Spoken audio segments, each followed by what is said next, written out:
So we'll be speaking about invariant subspace problem and the Lomonosov results on that problem. So invariant subspace problem it basically deals with the invariant subspaces of Banach spaces under linear bounded operators.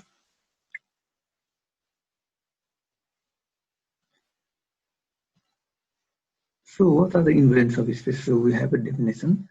If W be the subspace of vector space G over some scalar field and E a linear operator from B to B, then a subspace W is invariant subspace of B if the image of W under T is contained within W. So now our problem is, does every linear operator T on a vector space P admit an invariant subspace? The usual trivial subspaces of a vector space are zero subspace and the whole space. And as we can see, these trivial subspaces they are always invariant under any operator. So we'll be looking for the non-trivial invariant subspaces. So recall our definition of eigenspace. For a given eigenvalue, the collection of eigenvectors associated with that eigenvalue is said to be eigenspace or the characteristic space of that operator associated with that eigenvalue. And now this eigenspace this forms a vector space, and moreover, every eigenspace of non-scalar operator is non-trivial invariant subspace under that operator. We need the condition of non-scalarity of operator, because if operator is scalar, that means the scalar multiplication of some of identity operator, then the eigenspace it happens to be the whole space. So for non-trivial invariant subspace, we'll need the non-scalar operator. Now let us look at some simplest cases of vector spaces, mainly and firstly the finite one, and more simply the real vector finite dimensional spaces. So unfortunately, there is no non-trivial invariant subspace on some operators in Euclidean plane. For example, if we look at R2 in Euclidean space, this is the rotation operator. The P is being rotated to P1. Now we can see every points are rotated by this operator except the origin. So there is no non-zero eigenvalue for this operator. So we have no eigenspace and thus we won't have any non-trivial invariant subspace under this rotation operator. And this operator is linear. So never mind. Now we will look this problem on complex finite dimensional vector spaces. So fortunately, the answer has positive. The answer is positive. Every linear operator on a finite dimensional complex vector space has non-trivial invariant subspace. Now the main interesting thing on this result is that we can see this result. In this result, we can see geometry, algebra, and analysis all come together. Since eigenvalues are geometric notion and they are the roots of characteristic polynomial, which is a linear algebraic notion, and the existence of such roots of polynomial is guaranteed by fundamental theorem of algebra, which is analytical tool. So here we see all three aspects of mathematics coming together to give this result. Now, we move towards the infinite dimension. That means now we are uh, departing from the linear algebra and we are going into uh, analysis, mainly function analysis. So what happens when the space gets infinite dimensional? Now we need the notion of topology. So our vector spaces will be norm spaces and Banach spaces, and our operators will be not only linear but also bounded operator.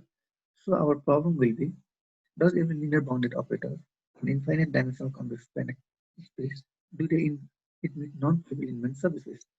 Now this is the invariant subspace problem. It is known as invariant subspace problem. So there are many results, partial results on this invariant subspace problem, but mainly we'll be focusing on Lomonosov, which in 1970s he gave a positive answer for operators that commute with compact operator. A compact operator is a linear operator which takes any bounded subset to a relatively compact subset. A relatively compact subset means a set whose closure is compact. So what Lomonosov asserts is that every linear bounded operator commuting with a compact operator, they admit closed non-trivial invariant subspace. Now this is the most exciting result in this literature, mainly for two reasons. First reason, Lomonosov here he gives positive answer not for only a single operator, but for a class of operators which commute with compact operators. So the problem has positive answer for the larger class of operators. And the second reason for this result to be stunning is the technique of his proof. Since our problem is about existence of non-trivial subspaces of linear spaces and under linear operator, so linearity is very much associated in our problem. But Lomonosov he uses non-linear analytical tools to prove this problem of linear analysis. So mainly he uses a partition of unity non-linearized and the Sauder fixed point theorem in his proof. With the help of compact operator, the image of bounded set is relatively compact, so we take that closure and the resulting set is compact. And being that set compact, every covering has the finite subcovering. So now with the help of the bounded operators, he defines open sets which cover that compact set, and by the help of partition of unity, so he constructs a nonlinear function, and with that function being as a mapping and domain as a compact and convex set, then we can invoke Sauder's fixed point theorem. So with the help of Sauder's fixed point theorem, there exists a fixed point. So that means for that function we have eigenvalue 1 and we get eigenspace and thus a non-trivial invariant subspace. And now that nonlinear function it is composed of, it is constructed from combination of linear operators which commute with compact operator. So in that way, Lomonosov shows that proves this theorem that there exist invariant subspaces for operators which commute with compact operators. So now the problem is for any linear bounded operator, does the problem have any answer? Now, unfortunately, we don't have any answer. It is not known till today. It's still an open problem. There are some results for non-reflexive. The answer is negative. Paul and Flo, he negatively answered while working with shift operator and L1 is L infinity spaces. And the answer is positive for non-separable spaces also. So for separable and reflexive spaces, but this problem is still open.